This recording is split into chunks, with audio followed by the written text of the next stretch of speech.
नमस्कार मंडळी, आज आपण रक्षाबंधन विशेष एकदम खुटखुटीत अशी नारळाची वडी बनवत आहोत. वडी बनवत असताना अनेकांना असा प्रश्न पडतो की वडीचे मिश्रण तयार झाले की नाही, ते ओळखण्यासाठी एक खास ट्रिक मी व्हिडिओ सांगितली आहे. वडीचे मिश्रण जर जास्त कोरडे झाले तर वडी व्यवस्थित होत नाही आणि जर ओलसर राहिले तर ती जास्त दिवस टिकत नाही, नरम पडते.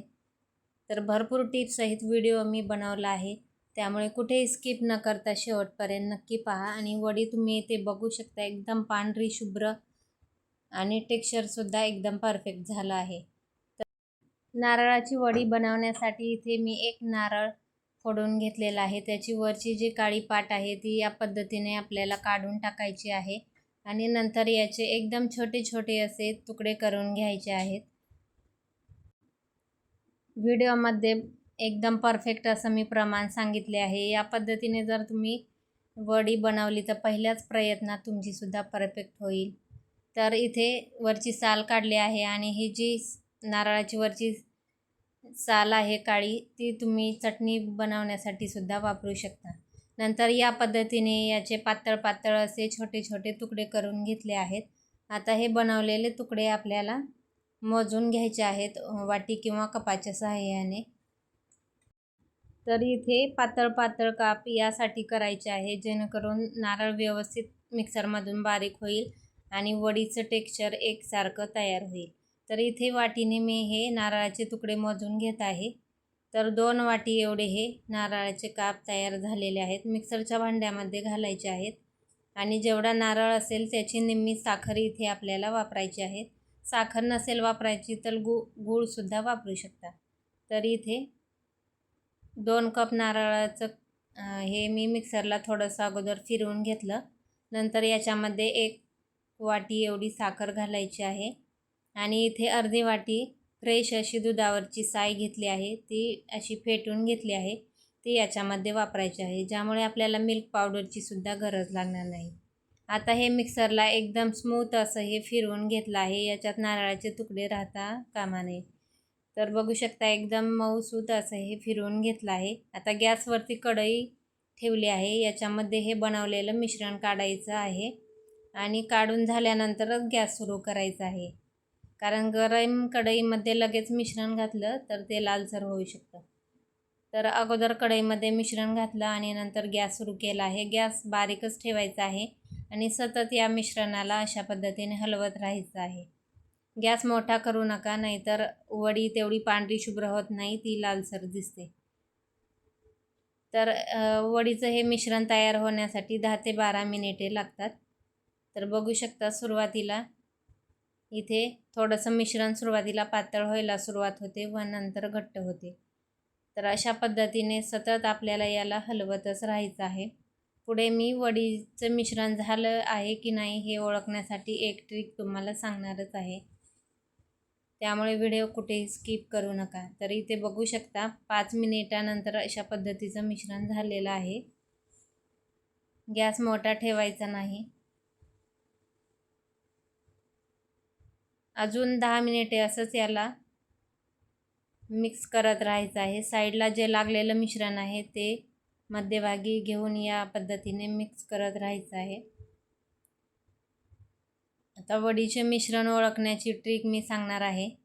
तर मिश्रण या पद्धतीने एका जागेवरती घ्यायचं आहे आणि त्याच्यामध्ये चमचा उभा करून बघायचा आहे. जर चमचा उभा राहत असेल अगदी पूर्णासारखं तर आपले वडीचं परफेक्ट मिश्रण तयार झालं आहे असं समजायचं, किंवा मग थोडं मिश्रण या पद्धतीने हातावरती घेऊन त्याची गोळी होत आहे का पाहायचं आहे.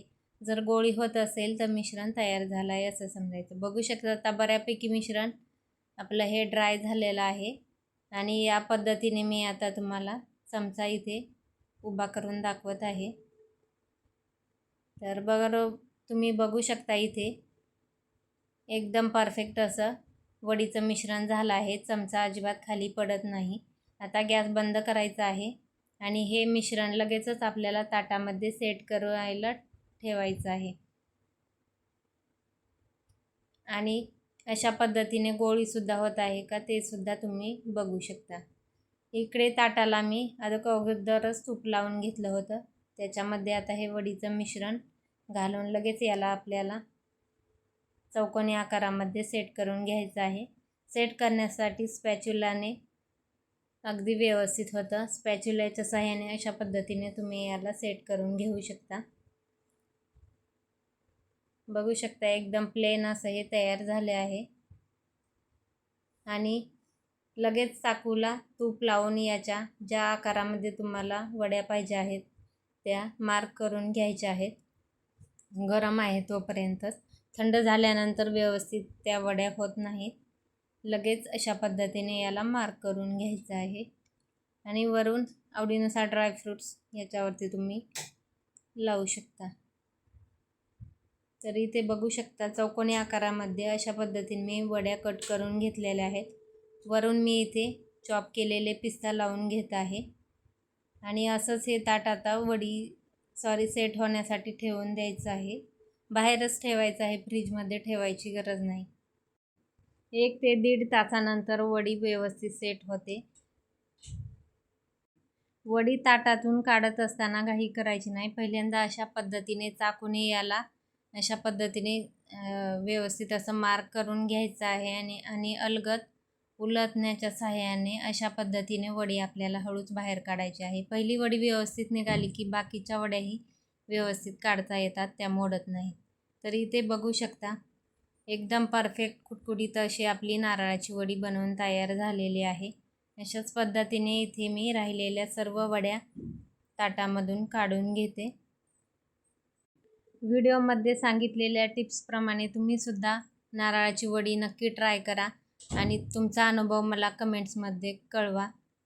पहिल्याच प्रयत्नात तुमचीसुद्धा वडी एकदम परफेक्ट होईल. तर इथे बघू शकता सर्व वड्या एकदम व्यवस्थित निघाल्या आहेत, एकही तुटलेली वगैरे नाही.